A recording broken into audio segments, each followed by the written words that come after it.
ಈಗ ನಾಗರಿಕತೆ ವಿಷಯಕ್ಕೆ ಸಂಬಂಧಪಟ್ಟಂಗೆ ಇತ್ತೀಚೆಗೆ MEAದಿಂದ ಒಂದು ಸ್ಟೇಟ್ಮೆಂಟ್ ಪಾಸ್ಪೋರ್ಟ್ ಇರೋದು ನಾಗರಿಕತೆ ಪರಿಣಾಮ ಹಿಂದೆ ಆಧಾರ್ ಅಲ್ಲ ಅಂತಂದ್ರು, ನಂತರ ಎಪಿಕ್ ಅಲ್ಲ ಅಂತಂದ್ರು.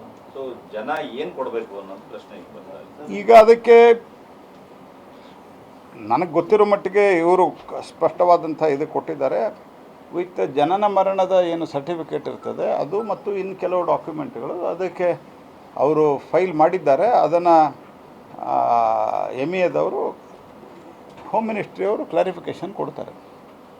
ಈಗ ಪೆಟ್ರೋಲ್ ಮತ್ತು ಡೀಸೆಲ್ ಬೆಲೆ ಯಾವ ಕಡಿಮೆ ಆಗ್ತದೆ ನೋಡ್ರಿ, ಪೆಟ್ರೋಲ್ ಡೀಸೆಲ್ ಬೆಲೆ ಈಗ ಅಂತಾರಾಷ್ಟ್ರೀಯ ಇದು ಕಮ್ಮಿ ಆಗ್ತಾ ಇದೆ, ಇದು ಒಳ್ಳೆಯ ಸಂಗತಿ.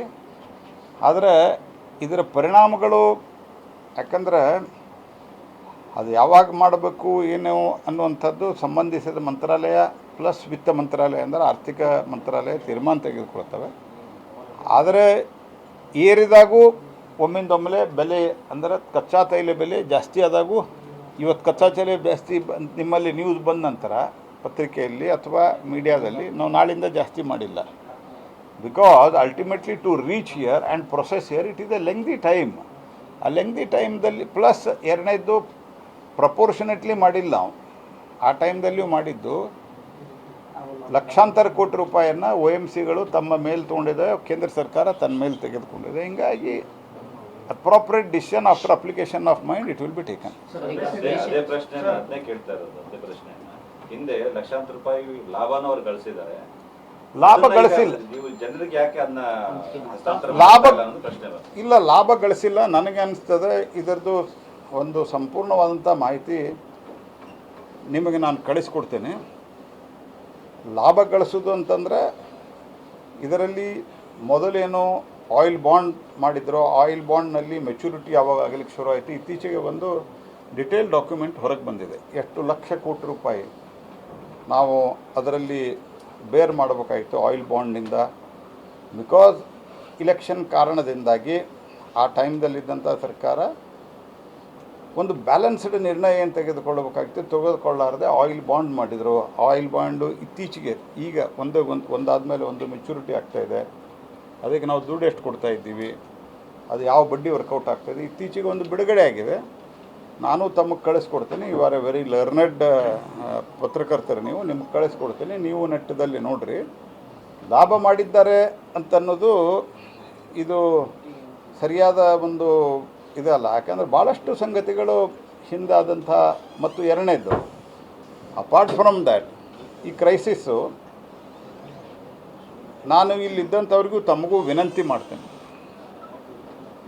ನೀವು ಇದನ್ನು ಎಂಟೈರ್ ವರ್ಲ್ಡ್ದಲ್ಲಿ ಯಾವ ರೀತಿ ಇಂಧನ ಸಮಸ್ಯೆ ಆಯಿತು ಮತ್ತು ಎಕಾನಮಿ ಗ್ರೋತದ ಸಮಸ್ಯೆ ಆಯಿತು, ಇದನ್ನೆಲ್ಲ ಒಂದು ಸ್ಟಡಿ ಮಾಡಿರಿ. ಭಾರತದಲ್ಲಿ ಇದನ್ನು ಹೆಂಗೆ ಹ್ಯಾಂಡಲ್ ಮಾಡಿದ್ದೇವೆ ನಾವು? ಬಿಕಾಸ್ ಲಾಟ್ ಆಫ್ ಮನಿ, ಒಂದು ಆಯಿಲ್ ಬಾಂಡು ಇತ್ಯಾದಿ ಇತ್ಯಾದಿ. ಎರಡನೇದು lot of infrastructure in 10 years it is created. Lot of infrastructure. ಈಗ ನಿಮಗೆ 1 litre crude oil, 1 litre crude oil ದೇಶದಲ್ಲಿ ನಿಮಗೆ ಸ್ಟೋರೇಜ್ ವ್ಯವಸ್ಥೆ ಇರಲಿಲ್ಲ. ಇವತ್ತು 70 ದಿವಸದ ಆಯಿಲನ್ನು ನಾವು ಸ್ಟೋರ್ ಮಾಡೋದು ಅಂದರೆ ಬೈ ಚಾನ್ಸ್ ಇನ್ನೊಂದೇನೋ ಕ್ರೈಸಿಸ್ ಆಗಿ 70 ದಿವಸ ಕ್ರೂಡ್ ಆಯಿಲ್ ಬರಲಿಲ್ಲ. We can do it. ನಮ್ಮ refinery capacity more than 2 times 3 times ಜಾಸ್ತಿ ಮಾಡಿದ್ದೀವಿ. ಸೊ ದ್ಯಾಟ್ ನಾವು ಒಂದು ಕಚ್ಚಾ ತೈಲದ ಫೈನಲ್ ಪ್ರಾಡಕ್ಟನ್ನು ಅನೇಕ ಎಕ್ಸ್ಪೋರ್ಟ್ ಮಾಡ್ತೀವಿ. ಪ್ಲಸ್ ಎಲ್ಲಿ ರಿಫೈನ್ ಮಾಡ್ತೀವಿ ಅಲ್ಲೇ ನಾವು ಒಂದಿಷ್ಟು ಸ್ಟಾಕ್ ಇಡಬೇಕಾಗ್ತದೆ. ಸೊ ಇದೆಲ್ಲ ಸೇರಿ this is the biggest infrastructure is created in last few years by the oil companies. Apart from that oil ಬಾಂಡದಲ್ಲಿ ನಾವು ಇತ್ತೀಚೆಗೆ ಒಂದು ಬಿಡುಗಡೆ ಆಯಿಲ್ ಮಿನಿಸ್ಟ್ರಿ ಮಾಡಿದ್ದಾರೆ, ಅದನ್ನು ನಿಮ್ಗೆ ನಾನು ಶೇರ್ ಮಾಡ್ತೀನಿ. ಸರ್, ಈಗ ದೇಶದ ಅಭಿವೃದ್ಧಿ ಬಗ್ಗೆ ಬಹಿರಂಗ ಸವಾಲಿಗೆ ಬರಲಿ ಅಂತ ಸಂತೋಷ ಜೋಶಿ ಅವರೇ ಬರಲಿ, ಏನು ಡೆವಲಪ್ ಮಾಡಿದ್ದಾರೆ ಅವರು? ನೋಡ್ರಿ, ಅವ್ರು ಎಷ್ಟೇ ನಮ್ಮನ್ನು ಬೈದರೂ ಅವ್ರು ಮಂತ್ರಿ ಮಾಡಿಲ್ಲ ಪಾಪ. ಹಿಂಗಾಗಿ ಮೊದಲೇ ಇದರಲ್ಲಿ ಮಂತ್ರಿ ಆಗಬೇಕು ಅಂಥೇಳಿ ಅವರು ಸತತವಾಗಿ ಬೈಕೋತ್ ಬಂದರು ನಮ್ಮನ್ನು, ಮೋದಿ ಅವರನ್ನು. ಮತ್ತು ಅವರು ಇಲ್ಲೇ ಕಲಘಟಗಿಯಲ್ಲಿ ಏನಾಗ್ತದೆ, ಹುಬ್ಬಳ್ಳಿ ಧಾರವಾಡದಲ್ಲಿ ಮಂತ್ರಿ ಇದ್ದರು, ಅದೇನೋ ಎಂದೂ ನೋಡಿರಲಿಲ್ಲ ಅವರು. ಬರೀ ಅದ್ರ ಬಗ್ಗೆನೇ ಮಾತಾಡ್ಕೊಂಡು ಬಂದರು, ಆದರೂ ಮಾಡಿಲ್ಲ. ಹೀಗಾಗಿ ಯಾರ ಟೈಮ್ದಲ್ಲಿ ಏನಾಗಿದೆ ಅಂತ ಜನ ಗುರುತಿಸಿದ್ದಕ್ಕೆ ನರೇಂದ್ರ ಮೋದಿಯವರ ನೇತೃತ್ವದಲ್ಲಿ 3 ಸರ್ತೆ ದೇಶದಲ್ಲಿ ಜನ ಅವರನ್ನು ಆರಿಸಿದ್ದಾರೆ. ನ್ಯೂಸ್.